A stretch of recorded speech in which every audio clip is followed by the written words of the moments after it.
Actually, I have to say, I married an Israeli.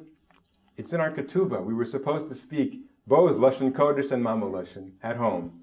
But she didn't keep up that end of the bargain. She speaks Hebrew at home. I sing Yiddish songs. When my kids were little, I sang to them in Yiddish, so they know some Yiddish from songs. The only person who will listen to me in Yiddish is my dog. He listens. I talk to him only in Yiddish. And he listens. He knows what Essen means. He licks his lips if I say Essen. I say, komm her, he comes. But my kids don't listen to Yiddish. You can't force